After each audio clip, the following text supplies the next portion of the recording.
ตอนนี้รู้สึกอยู่ว่าเจ้าของมีผัวรู้สึกอยู่รู้สึกอยู่บ่อืมเขาว่าลูกอีกยังไงเฮายังบ่อยากพ้องวันใด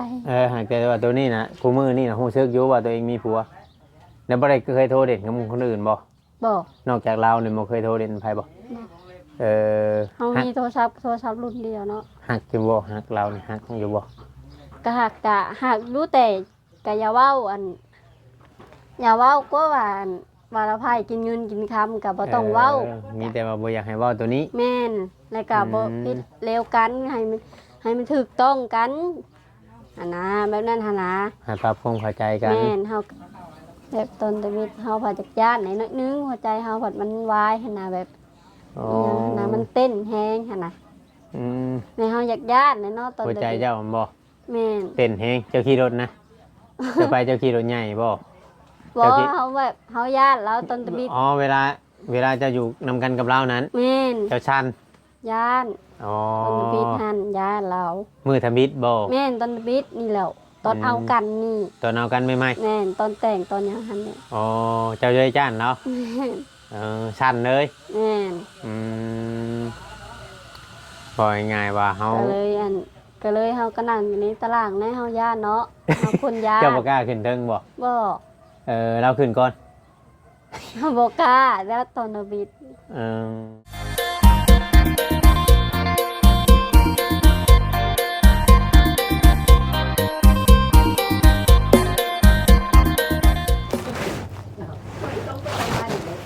ครับสบายดีเนาะพี่น้อง FC เบอร์ทุกคนเนาะพี่น้องเนาะทั้งฝั่งลาวหรือว่าฝั่งไทยพอเข้ามาฮอดพี่คือว่านัดกันประมาณช่วงบ่ายๆฮอดพี่ไปกินข้าวเนาะพี่น้องตำบักหุ่งพี่น้องเนาะตำบักหุ่งแล้วก็มาเบิ่งมาชมพี่น้องเนาะมานำกันแล้วก็มาทางบ้านทางเรือนของทางบ้านทางเรือนของน้องแดงนี่แหละพี่น้องเนาะพี่น้องเลยบายดีแค่นึงน้องแดงเป็นยังคือบ่กินข้าวน้ำจุ๊บไหมอิ่มแล้วเจ้ากินอยู่ใช่กินในนี่แหละอิ่มไปกินข้าวราบซีนบ่มื้อนี้เอาซีนมาแต่ใส่มื้อข้าวขางัวเพิ่นเอาน้ำข้าว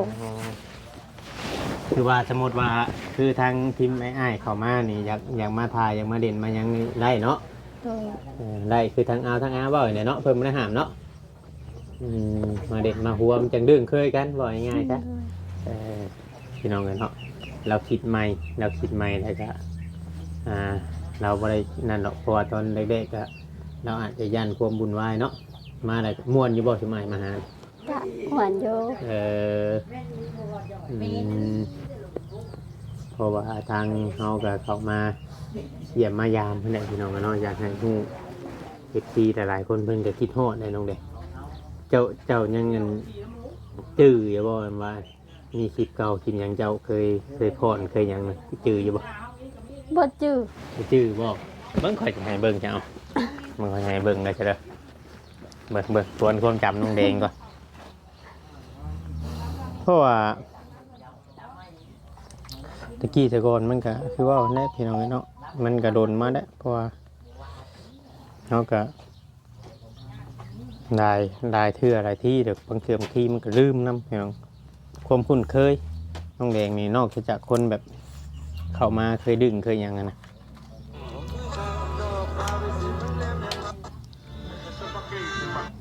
เพราะว่าบางทีกับเฮาบ่เว้านี่เราบ่จื้อแต่ว่าเฮาจะ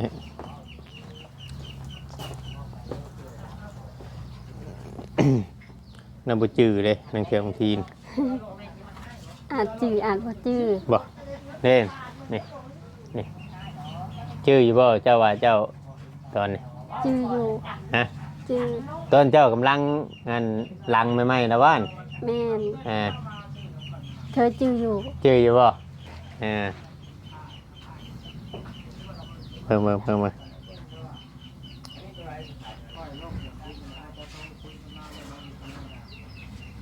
ใครจะเป็นคนชื่อนี่ให้เจ้าเนี่ยชื่อบ่ใส่หัวนี่เจ้าฮะ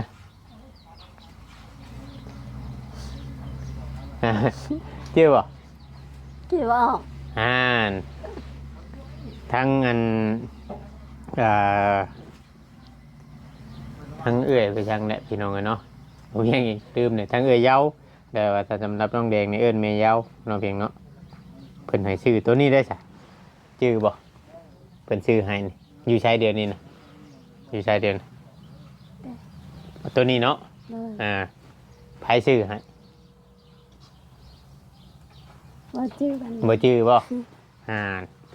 เมย์อรุณโดดพี่น้องเนาะทั้งอันโตะหรือว่าไม้หินอ่อนหรือว่าทั้งเคก็มีหลายอย่างเลยพี่น้องมีหลายอย่างอยู่พี่น้องเนาะตอนที่ว่าเฮาซื้อผ้าห่มโตๆให้เพิ่นนี่แต่ว่าท่านในเอมเฮือนเอมหยังนี่เนาะก็มีหลายอย่างน้องเองเลยนั่นแหละที่ว่าบ่อยากให้เจ้าตัด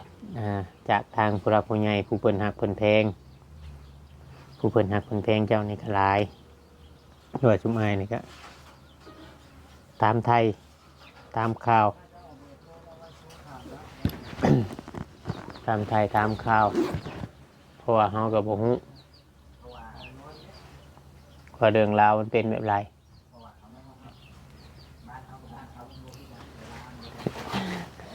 เนาะพี่น้องเนาะทางน้องแดงอยู่ทางบ้านทางเงินแต่น้ำมือก็อยู่แบบนี้บ่น้องแดง เดินมือกะโพดพัก โพดพัก แม่นโดชวนโพดพัก โพดพักแล้วก็เจ้าบ่เฮ็ดน้ำเพิ่นเจ้าฮู้จักอยู่บ่วิธีเฮ็ดหรือว่าเฮ็ดน้ำเพิ่นนั่นเฮ็ดพักนี่ กะแบบเห็นอยู่แต่กะแบบมันลืมอีหยังหั่นนะ ลืมบ่ถ้ามองหาอันคิดใช่ก็ได้ ทำไมเฮ็ดเองนี่เฮ็ดเป็นอยู่บ่ เฮ็ดเป็น เฮ็ดเป็นอยู่เนาะ ปลูกผักปลูกหยังก็เป็นอยู่เบิ่งน้ำเพิ่นอยู่ เนาะก็ง่ายๆว่าคำว่าเฮาอันมีผู้พาเฮ็ดก็ฮู้จักพัฒนาไปเนาะ แม่น เฮ็ดไปเรื่อยๆแหน่น้องแดงไงเนี่ยอะไรมันสินั้นไปรับให้ดำหน้ามายังน้ำเพิ่นปกติบ่อยู่น้ำเอาน้ำมานี่ กะแม่นกะดำอยู่กะ ดำอยู่บ่ แม่น บ่แม่นบ่เพิ่นไปดำหน้าเจ้านอนอยู่เฮือนบ่แม่นบ่ บ่ ไปอยู่เนาะ ไปอยู่ ไปปกติเนาะ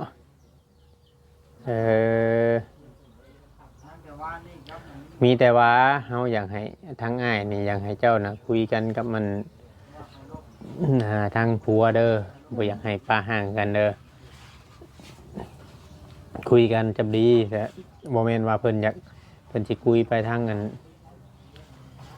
นใดก็แล้วแต่หรอกแต่ว่าเฮาบ่ฮู้เนาะเพิ่นสิคุยกันนั่นทางอันไหลกะยาแต่ว่ามีแต่ว่าคุยกันแต่ให้ฮักเพลงกันบ่ต้องซีเรียสนะค่อยๆปรับความเข้าใจกัน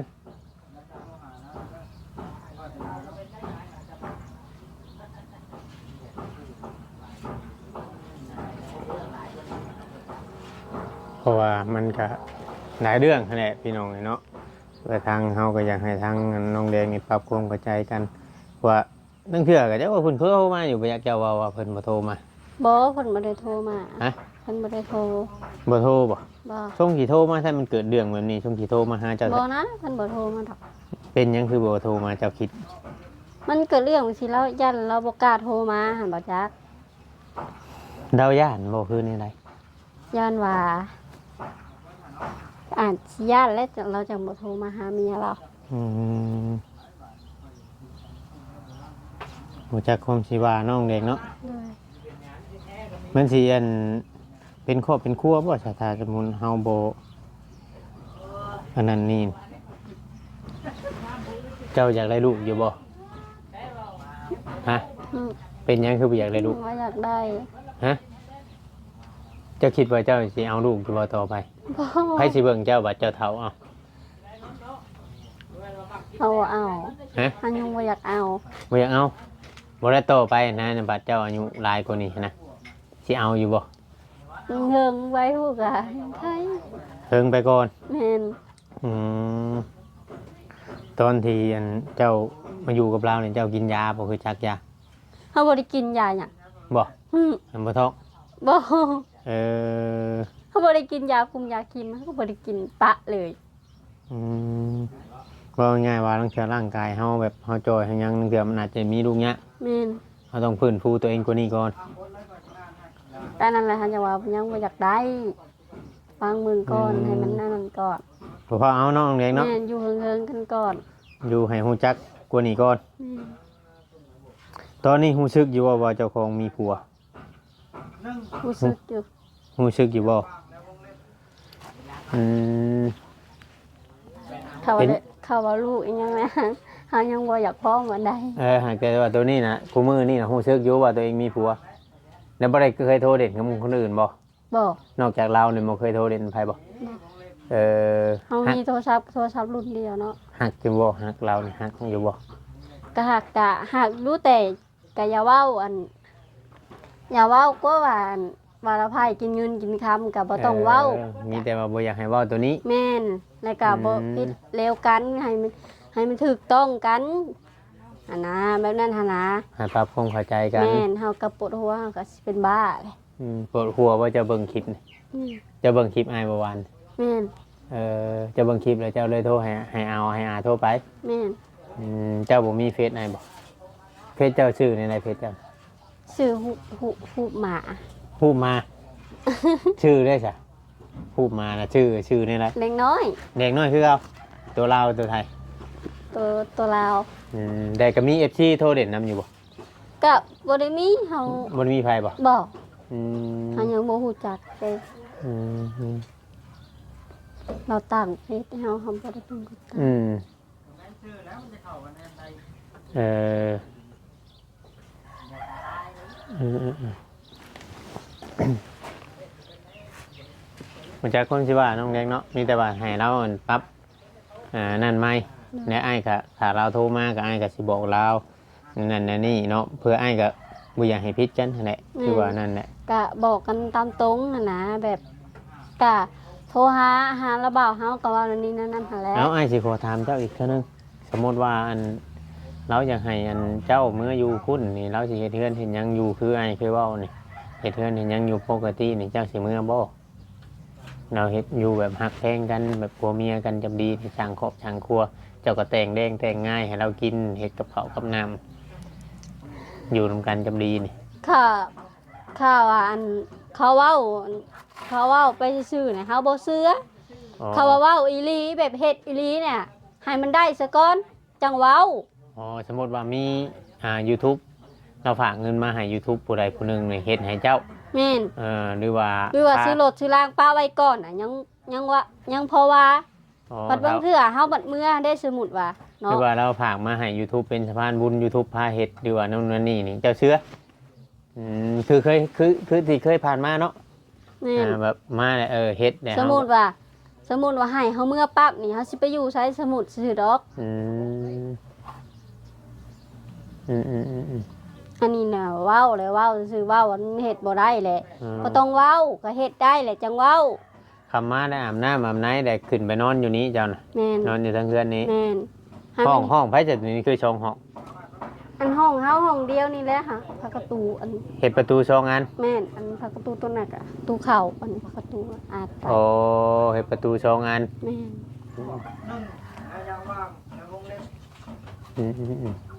ต้องข้ามต้องคืนนอนกับบริฟันยังบ่ บ่ก็ปกติ ปกติเนาะ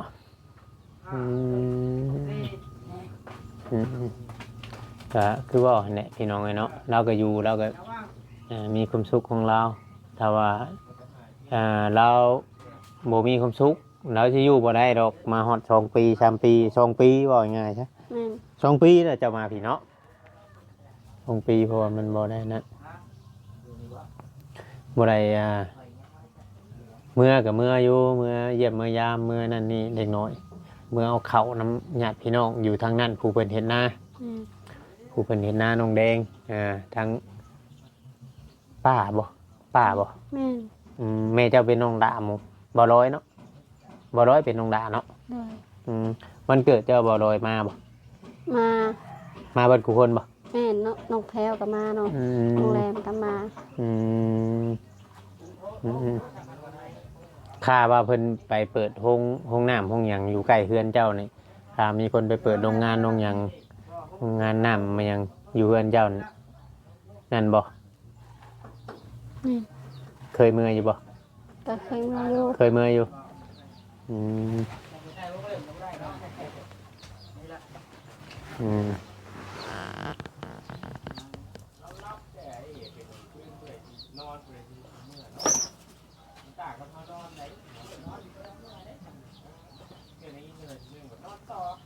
แต่เก่าแล้วก็โทรมาเล่นน้ำเดือดอยู่บ่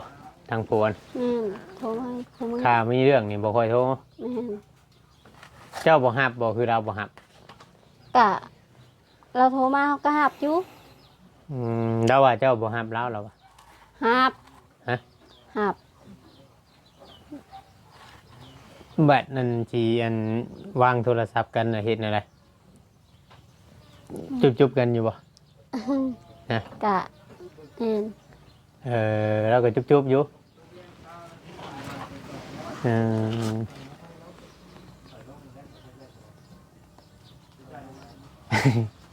แสดงว่าเจ้านี่ครับคือว่าฮักเพลงเราอยู่เนาะแต่ว่าอยากให้เคลียร์กันว่าง่ายๆจ้ะอยากให้เคลียร์ประเด็นอยากให้เคลียร์นู่นนี่กันนั่นแหละพี่น้องเพราะว่ามันโมเนโมนอนกับเรื่องนี้นะเฮาก็จักสิว่าแนวใดมันบ่นู่นนี่เป็นไรเฮาว่าง่ายๆว่าอยากให้คือเก่าอยากให้มันเป็นคือเก่าแล้วก็ฮักเพลงกันแล้วก็บ่ต้องสร้างความแตกแยกเพื่อว่าคนดูหรือว่า FC ผู้ใดก็จังใดก็เพราะว่าเฮาก็บ่อยากให้อันผิดกันทางนั้นเด้ให้เจ้าฮักแพงกันกับทางอาญาจะดีนะเพราะว่าตอนนี้ทางผู้รักผู้ใหญ่หรือว่า FC บางคนเพิ่นก็เชื่อทางอาญาแน่เพราะว่าเราเสียเงินมาให้เจ้าในหลายเติบแต่บัดนี้เงินค่ารองมายังเนี่ยเงินค่ารองนี่ใครเป็นคนถือหรือว่ามันเบิดน่ะบ่มันยังนี่นะเบิดน่ะบ่ กะเขาก็บ่จักคือกัน บ่อยากบอก สิเบิดแล้วว่า เงินเจ้ายังเดือนเท่าไหร่ทุกมื้อสามารถเอามาให้บอก เขาก็ซื้อกินแหน่แล้ว เอาชื่อกินไปน้ำแล้ว แม่นเติมบัตรแล้วแหน่กับปานนี้ สมมติว่าช่วงแบบว่าเพิ่นได้เงินหลายนี่เพิ่นฝากมานี่ เจ้าฝากให้ทั้งเอาทั้งอาเก็บไว้บอกคือว่านั่นแหละ บอกบางเทื่อเขาก็เก็บไว้เอง เก็บไว้เอง แม่น แต่ว่าเจ้าอยากได้หยังไงเพิ่นพาไปซื้อ แม่น อ่า อยาก พี่ ได้ น้อง เกิดบอกอยากได้เชื่อบอกอะ อืม บอก เชื่อเจ้ามีสีนี่จักโตคือว่าในใดคือนุ่งแต่โตมื้อนั้นก็คือว่านุ่งตัวนี้ มีตัวเดียว มีตัวเดียวนี่บ่ อืม ตอนที่ทางอาญามานี่เป็นชื่อให้เจ้าใช้จักโต กะซองโต ลองโตบ่ แม่น อ๋อ เขาบ่มีเสือขนยาว มีเสื้อแขนยาว แม่นเขามีแต่ซองโตกับตัวเขานุ่งหันเด้แล้วกับตัวนี้นะ อืม อืม เฮาเฮาก็อันมีแต่ซองโตนี่แหละ บัตรมันไปเที่ยวทางอื่นเดี๋ยวเพิ่นเอาเจ้าไปนำอยู่บ่ ไปกับ ไปเที่ยวบางอื่นหั้นนะไม่ว่าเพิ่นมาหั้นนะเพิ่นไปทางอื่นนะเพิ่นเจ้าได้ไปนำเพิ่นอยู่บ่ พวกเขาน่ะ แม่ ก็ไปอยู่ไปแต่มื้อไปแต่เฮิงแล้วก็ไปอยู่ ไปอยู่เป็นบางบอน แม่น อืม แบบตอนตะวิดเฮาผัดจักจ้านหน่อยนึงหัวใจเฮาผัดมันวายหั่นน่ะแบบ อ๋อ อิหยังหั่นน่ะมันเต้นแฮงหั่นน่ะ อืม ในเฮาอยากย่านเนาะตอน หัว ตะ ใจ วิด เจ้ามันบ่ แม่น เต้นแฮงเจ้าขี่รถนะเจ้าไปเจ้าขี่รถใหญ่บ่ บ่ เจ้าคิด เฮาแบบเฮาย่านแล้วตอนตะวิด อ๋อเวลาเจ้าอยู่นำกันกับเรานั้น แม่น เจ้าชัน ย่าน อ๋อ ตอนตะวิดหั่นย่านเรา มือทมิดบ่ แม่นตอนตะวิดนี่แหล้วตอนเอากันนี่ ตอนเอากันไม่ไหม แม่นตอนแต่งตอนหยังหั่นเนี่ย อ๋อเจ้าเลยจ้านเนาะ แม่น ชันเลย แม่น อืมพอง่ายๆว่าเฮา ก็เลยเฮาก็นั่งอยู่ในตารางในเฮาย่านเนาะเฮาคนย่าน เจ้าบ่กล้าขึ้นเทิงบ่ บ่ เราขึ้นก่อน เฮาบ่กล้าแล้วตอนตะวิด เออ เฮาก็อยากให้แหน่ จากมือเจ้าจังกะ กะ2-3มื้อจังได้กะ อ๋อเจ้าย่านเจ้าให้บ่ ก็ให้เลยแบบย่านหั่นนะ อืม ต้นตะบิดว่าเอาลูกหักเนาะบ่ได้เอาเป็นเมียเฮาก็ย่านในต้นตะบิด เออ